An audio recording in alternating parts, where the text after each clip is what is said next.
Hello, my little ponies. This is Nightlife here, bringing you the latest edition of Bino and Octavia University Days. I said it. I got it right in the first time. Hell yeah.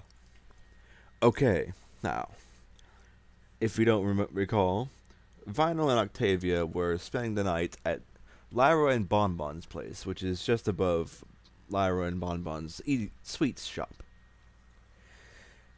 And this is where our story picks up. Oh, this is by... it doesn't say in the new format of freaking film fiction. What's wrong with you? Oh, wait, here it is. Yes, it's by DawnFade. Ooh, nice picture, DawnFade. On filmfiction.net. Morning in the Bonbon household was almost militaristic in its organization. Octavia watched through half-lidded eyes as the shop owner rushed about, preparing for the day. Lyra was ushered into the kitchen counter, to the kitchen counter for breakfast, then shoved into one of the bathrooms as soon as she finished. Octavia wondered what role the reformed unicorn played in the operation for Bonbon's shop. Surely that she wasn't in charge of serving customers. Lyra had made great progress as far as Octavia could see, but that might be a little too much for now. Lana was snoring on the couch beside her, still completely oblivious to the world, and likely would remain that way for another couple of hours. Octavia felt the itch to get up and move to the other couch so they could be closer, but decided against it in review of the present company. Even though they were all friends now, Octavia didn't quite want to push the boundaries yet, and snuggling in plain view of their hosts was a surefire way of doing that. Eventually the rush died down, and both Bonbon and Lyra trotted downstairs, already discussing the day's agenda. Apparently there was a basement below the ground floor, where Bonbon mixed up and cooked all of her confectionery delights, and she was eager to start another batch. Left alone in the living room, Octavia finally sat up and closed her eyes properly. Everything had a nice, homely feel to it. She could see that every little decoration had been lovingly chosen, with no thought as to whether it was in or not. Bonbon just chose things that she thought looked nice. And that was far more meaningful to Octavia than all the feng shui in the world. Is that supposed to be like feng shui or something? Yeah, I think that is feng shui. Nice. It smelled differently than I thought it would be, but then again, it's Asian. How horribly racist. Okay. It had been a long time since she had thought about fashion or style seriously. Being away from her mother made her realize how little those things mattered to her. Appearances could only hide so much. Sooner or later, the heart had to shine through, and in this place, the heart was blinding. I'm sorry, I got a bad image in my head for a second. Heart crabs. Ooh. Oh, head crabs. Oh. She found herself in a very happy mood as she slid off the couch and stretched her hooves. This place shared many qualities with her dorm room that she didn't notice last night. Lyra and Bonbon's companionship gave the whole building warmth in the same way Vinyl's presence did. She felt safe here, at ease. There was no need to worry, nor any cause for alarm. Just the simple pleasures of a nice winter morning. Octavia dug a hoof into her mane, only to find she had forgotten to bring her phone. She shrugged and trotted into the kitchen. No matter. It's not like I use it that often. Bonbon had left some pancake mix ready to go on the counter, which surprised her. That mere thoughtfulness knew no bounds. She quickly found a frying pan and began cooking.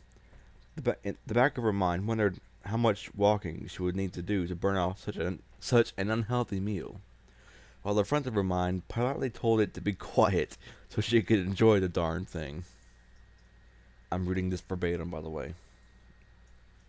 Final showed no signs of waking up, so once the pancakes were done, Octavia cleaned up and devoured her creation with for the ferocity of that prowessy affords. She only barely contained a satisfied sigh at the cost of her belly gurgling in agreement. Like, suddenly your stomach starts talking. Like, yes, I agree. For some reason, it's like in a Cockney accent. Speaking of Cockney, if you ever want to have a good laugh, try saying "I insist" with a Cockney or Irish or Scottish accent. But Cockney works best.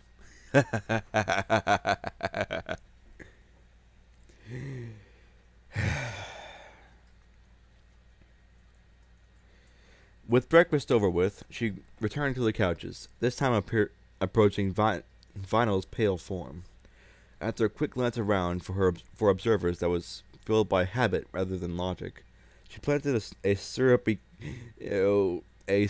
kiss on the DJ's half-open lips. On her DJ's half-open lips. Smiling softly, she made for the bathroom to freshen up. A perfect start to what was clearly going to be a perfect day.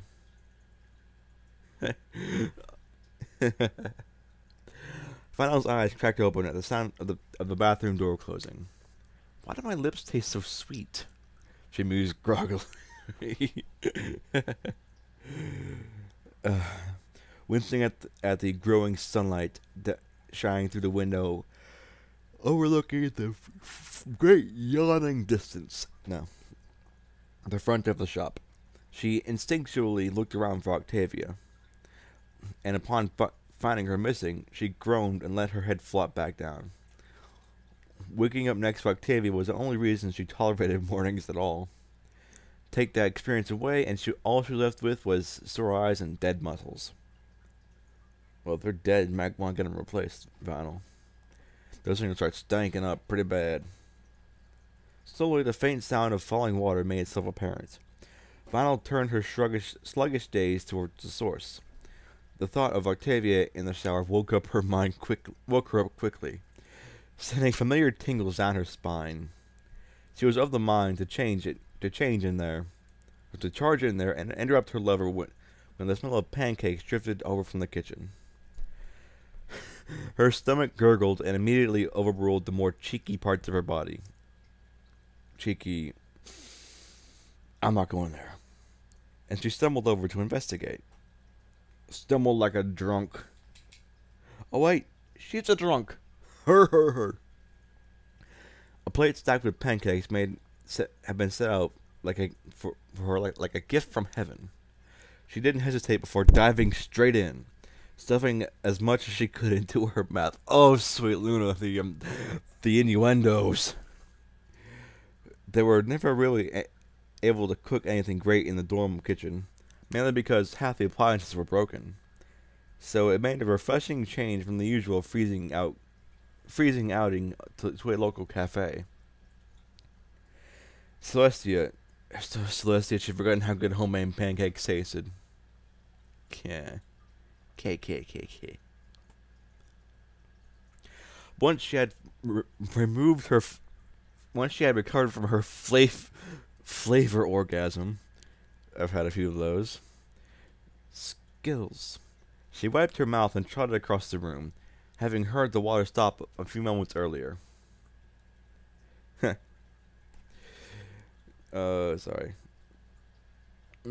Earlier, a few wisps of steam puffed out from beneath the door, swirling as they were disturbed by Octavia on the other side.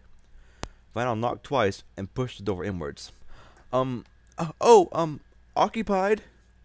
Octavia was in the process of wrapping her mane in a towel, and she couldn't see the trespasser. Vinyl smirked and stepped in closer, knocking the door shut with her flank as though the heat didn't escape. Bonbon? The cellist's lips pursed, confused at the lack of response. Without wasting another second, Val leaned in and kissed her, holding it for a few moments just for fun. When they broke apart, Octavia was visibly trying not to smile. That better be you, Vinyl. Nice to know you'll think of me when you kiss strange. Nice to know you'll think of me when you kiss strange mares. Vinyl poked her filly's nose. Octavia finally wrestled the towel into place, revealing her big violet eyes twinkling with mischief. I do seem to be attracted to the strange ones. She stepped closer and brushed her lips against Vinyl's for the briefest of seconds before turning and exiting the bathroom, leaving the DJ standing there with her lips puckered in anticipation.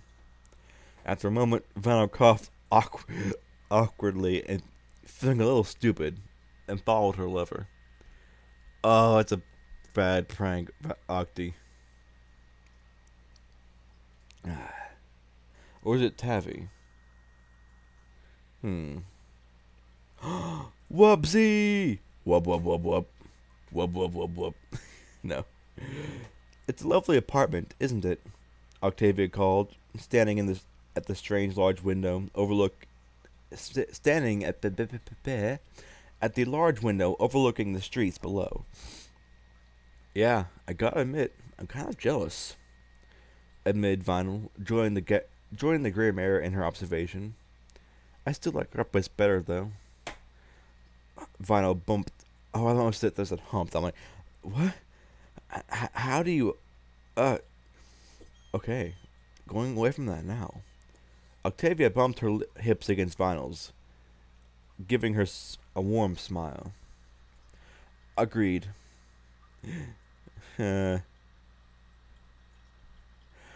After a moment, Vinyl added, I think we should head back there now.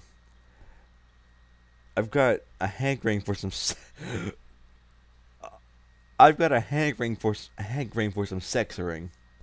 Oh, Vinyl. What the Settle as always, love. Octavia sighed tolerantly and removed the towel from her head, placing it on a nearby stack of laundry. I suppose we should get going.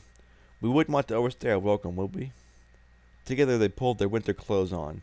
Val didn't even remember taking hers off. Oh my.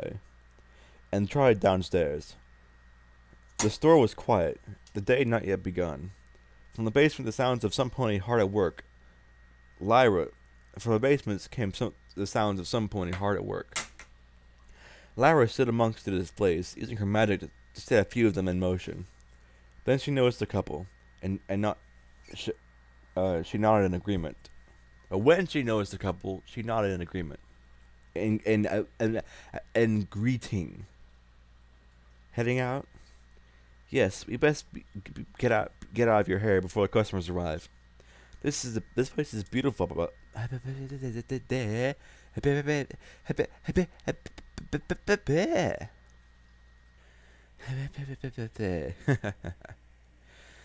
right, let me try this again. Yes, we'd best get out of your hair before the customers arrive. This place is beautiful, by the way, said Octavia, still feasting her eyes on the colorful designs and decorations. Thanks. You best not bother Bonbon. She needs to focus on making the products. I'll let her know you left. As they passed Lyra, Vinyl paused and stuck a hoof out. After a moment of hesitation, Lyra bumped it with her own. No more needed said, and they left the store quickly.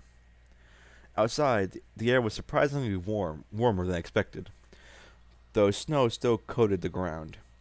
A few brave ponies wandered the streets, and unlucky souls that had errands to run this early. The couple set off in the direction of the campus, enjoying the insulation their boots gave them to the white powder covering everything. The sun reflected blindingly off the white rooftops, making the streets shine in a way that Vinyl had never seen before. Should have brought my glasses, she muttered, squinting at the sharp glare of light. I've always wondered what it would feel like to have my retinas melt. I suppose this is my lucky day, added Octavia, raising a hoof to shadow her eyes. We'll be blind together. We can tie a rope around our necks and lead each other around. Sorry,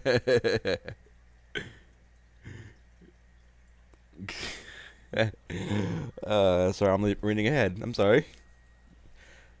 Vinyl giggled at the thought. The blind leading the blind? Knowing my luck, we'll fall into a pit and never get out. At least the company will be good.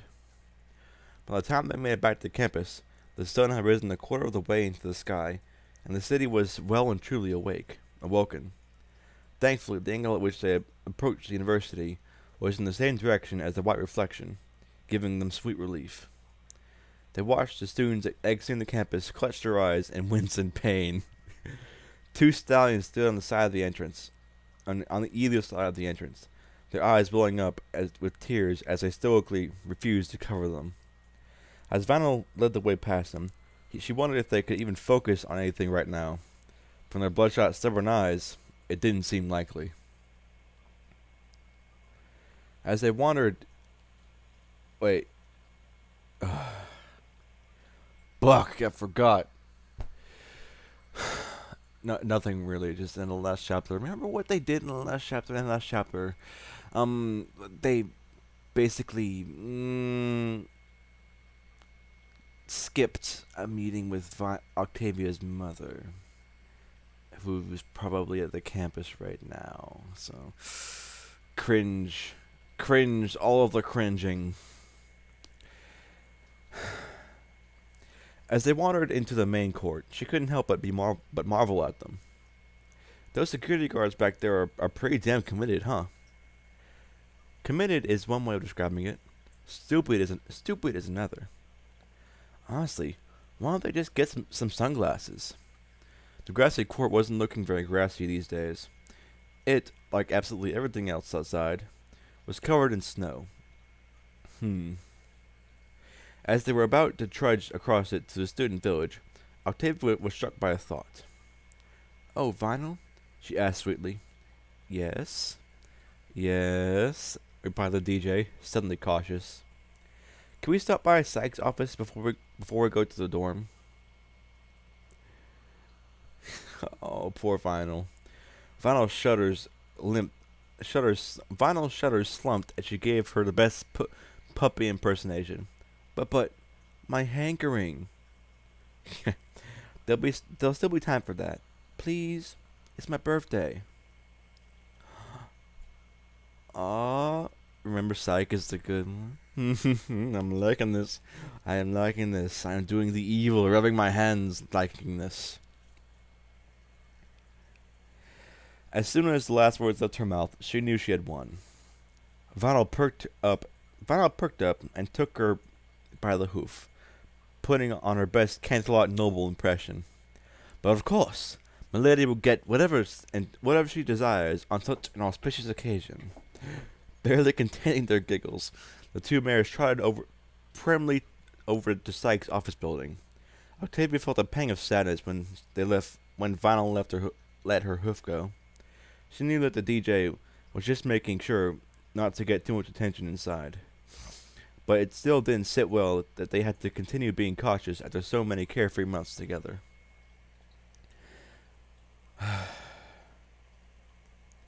The receptionist was shooting at them a smile as soon as they stepped inside. She seemed to completely forget about the stallion standing in front of her, asking for the directions to a file room. "Oh, Octavia, there you are. Head straight on up." She beamed, but her eyes didn't show it. "Thank you?" Octavia exchanged a glance with her filly friend before approaching the stairs. They discussed the strange behavior of the staff in this building before, but only in passing. She made a mental note to bring it up later so they could discuss it in more detail. Voices were echoing from Sykes' office, but they weren't deterred. It wouldn't be the first time they'd interrupted a confidential. Well, technically it would be the second, but that wasn't the point. This time, it was an adult female voice accompanying the psychologists. "Oh, fuck."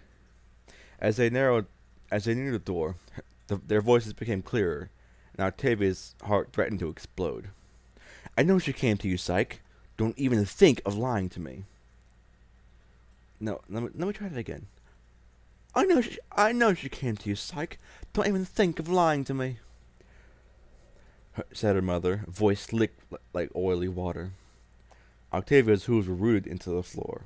She leaned forward a bit and bit Vinyl's tail as the white mare tried to pass, pulling the unicorn back to her side. Vinyl looked extremely confused until she saw the look on her filly friend's face.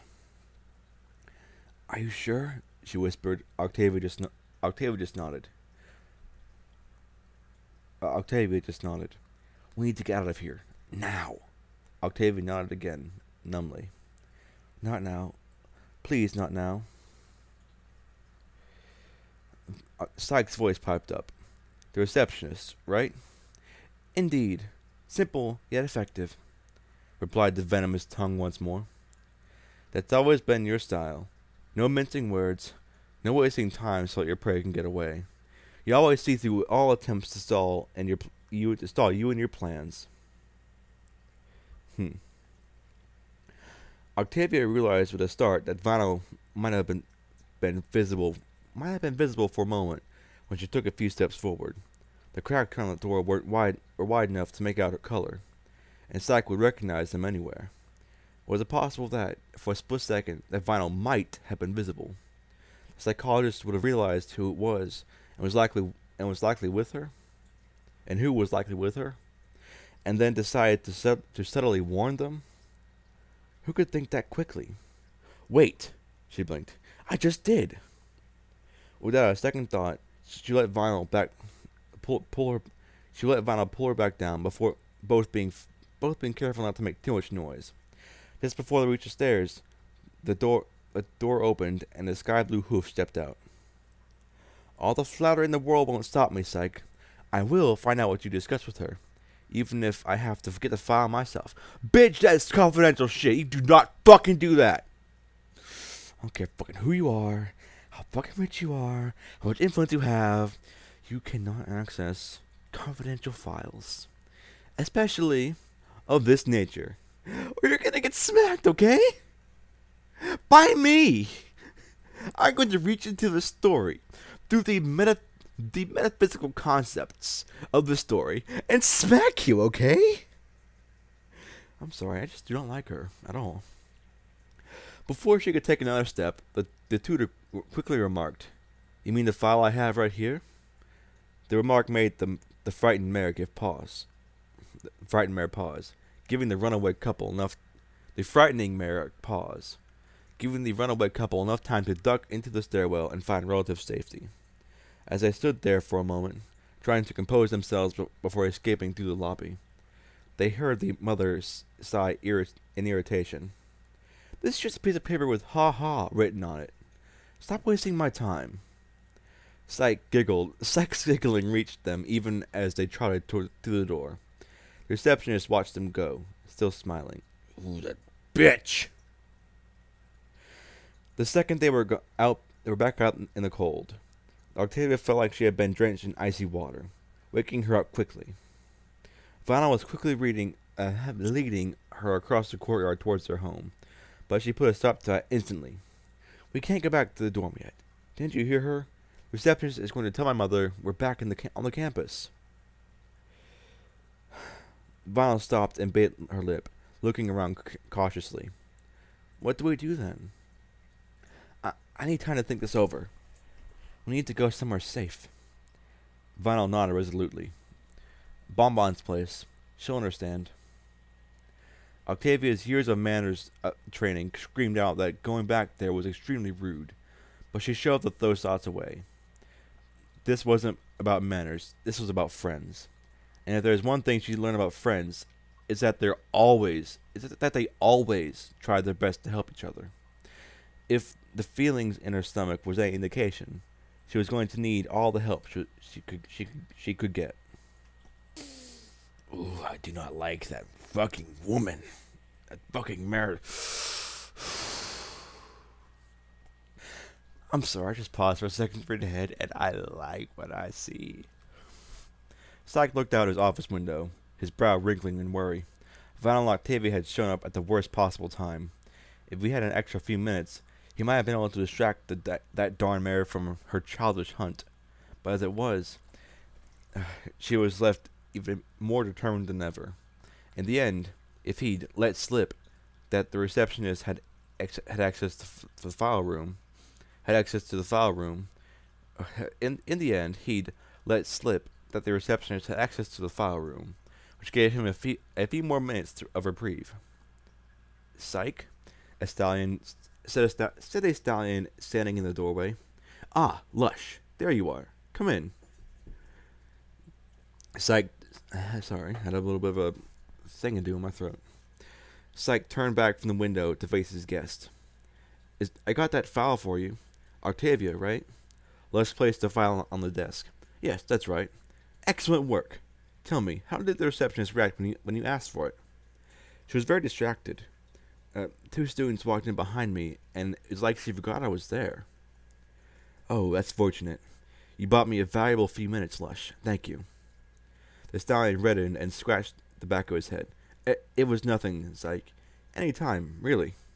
With an awkward chuckle, Lush slipped out of the office. I wonder if his wife knows he's gay. Oh, that's going to be a train wreck. Psych started to muse before quickly slapping himself.